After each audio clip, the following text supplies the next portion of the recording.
Muy buenas tardes, queridos hermanos. Los invito a que comencemos este momento de lectura, invocando a la Virgen en este su día, el día de Nuestra Señora de Fátima. En el nombre del Padre, del Hijo y del Espíritu Santo. Amén. Digamos juntos: Dios te salve María, llena eres de gracias, el Señor es contigo. Bendita eres entre todas las mujeres y bendito es el fruto de tu vientre Jesús. Santa María, Madre de Dios, ruega por nosotros pecadores, ahora y en la hora de nuestra muerte. Amén. Muy bien, muchas gracias por todos los que enviaron sus textos al email en la tarea. Muy bien, ¿qué predicaba Saulo después de su conversión, ahora ya como Pablo, perfilándose como el futuro apóstol San Pablo? Dice en el capítulo 9, versículo 20: muy pronto se puso a proclamar en las sinagogas que Jesús era el Hijo de Dios. Todos los oyentes comentaban asombrados: ¿no es este el que perseguía en Jerusalén a los que invocaban dicho nombre? Estaba prohibido por los judíos invocar el nombre de Jesús. Y Saulo comienza a decir que ese Jesús era Hijo de Dios. Más adelante, en el versículo 22, miren lo que dice: pero Saulo iba ganando fuerza y confundía a los judíos que vivían en Damasco, afirmando que Jesús era el Mesías. Jesús, Hijo de Dios, Jesús el Mesías. Estos dos títulos van a dar forma a la fe inicial. Si ustedes recuerdan, cuando Jesús pregunta a los 12 apóstoles, estando él aún en la tierra, ¿qué dice la gente del Hijo del Hombre? ¿Quién dicen que soy yo? Eso es central en la Biblia. ¿Quién es Jesús? Dicen, bueno, unos dicen que Elías, otros dicen que Jeremías, otros dicen que Juan Bautista, uno de los profetas. Y ustedes, le dice, ustedes. En la fe importante la confesión de fe. Y ustedes, como leíamos hace unos días, San Pablo dice que la salvación viene cuando el Señor está en tu corazón y en tus labios. Que crees en el corazón en Jesús, crees con el corazón en Jesús y proclamas con tus labios que Jesús es Señor. Aquí miren lo que dice Saulo, que iba afirmando que Jesús era el Hijo de Dios, que Jesús era el Mesías. Bueno, eso mismo cuando Jesús pregunta a los discípulos: ¿qué dicen ustedes de mí? ¿Quién soy yo para ustedes? Pedro toma la palabra y dice: tú eres el Mesías, el Hijo de Dios vivo. Estos mismos dos títulos: Jesús, el Mesías, el Hijo de Dios. Recordemos que el pueblo de Israel esperaba un Mesías. Algunos pensaban que un Mesías guerrero, otros pensaban que un Mesías sufriente, y así, otros un Mesías celeste que venía bajando desde el cielo en una nube, y así Jesús fue encarnando, dando forma al mesianismo. Y por eso estas dos palabras son muy importantes. Jesús, Hijo de Dios, no es simplemente un profeta, Hijo de Dios, y Jesús el Mesías, o sea, el ungido. En Israel los ungidos eran los reyes, los profetas, a quienes se les echaba el óleo, y el óleo los mancaba enteros, señalando que portaban el Espíritu Santo.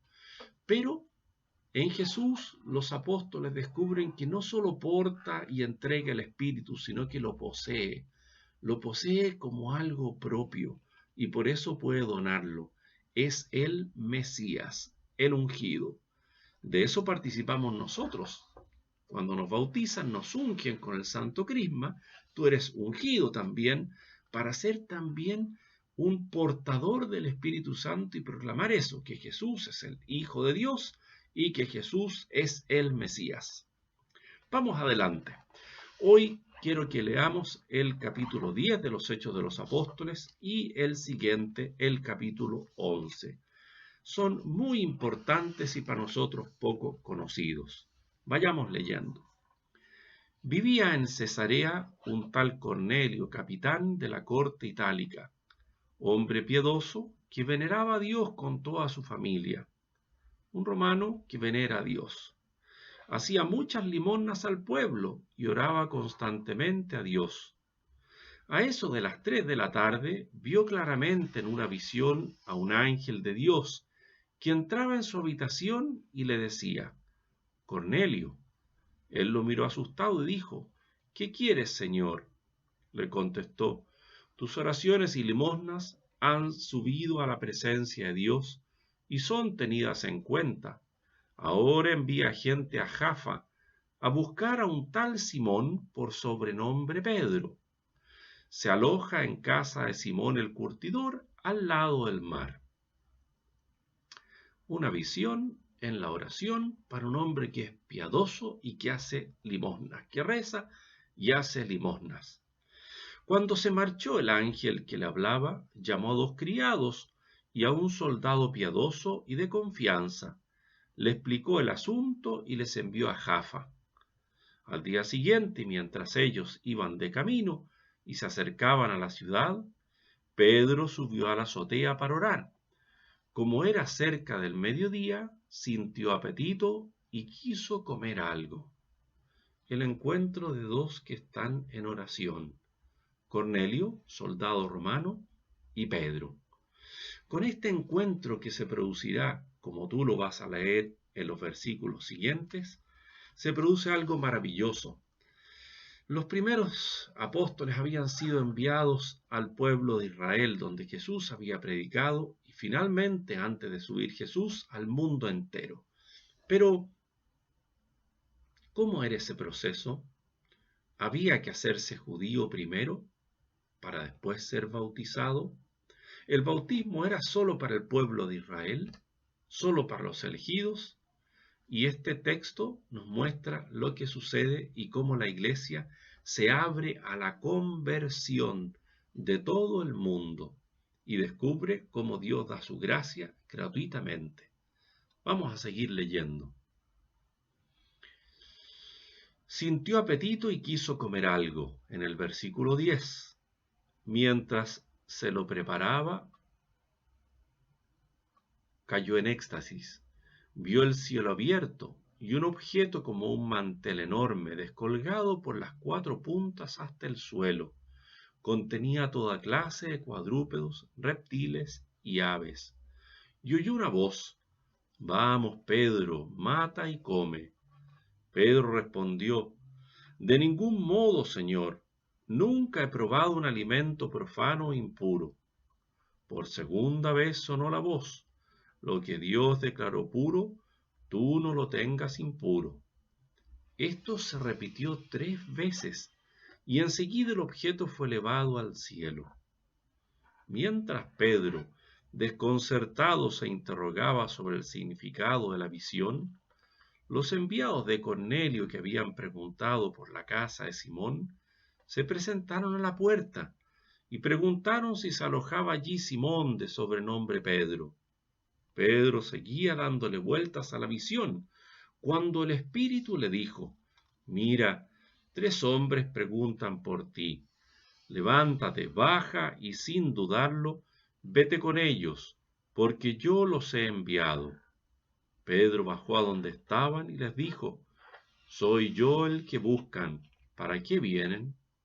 Contestaron: el capitán Cornelio, hombre honrado, que venera a Dios, apreciado por todo el pueblo judío, ha recibido de un ángel santo el encargo de llamarte y escuchar tus palabras. Pedro los hizo entrar y les dio alojamiento. Al día siguiente se puso en camino con ellos, acompañado de algunos hermanos de Jaffa. Va al encuentro Pedro, que representa al pueblo judío, y Cornelio, que representa al pueblo romano. La fe llegará a extenderse para ellos y lo hace de una forma prodigiosa que tú vas a leer ahora en el resto del capítulo 10 y en el capítulo 11. Esta buena noticia trae una gran confusión en medio de los judíos, que durante tanto tiempo habían enseñado que para salvarse, para ser bendecidos de Dios, había que hacerse judío. Pero ahora también los romanos reciben el don de Dios. Eso es una gran renovación. Te voy a pedir que lo leas atentamente, el capítulo 10 y el 11, y al final que des gracias a Dios porque nos ha llegado a nosotros el don de la fe. Que el Señor te bendiga y disfrutes de esta lectura de la palabra de Dios, que es siempre presencia de Dios, que te acompaña, te anima, y así formamos comunidad en este grupo grande que nos encontramos leyendo la Sagrada Escritura.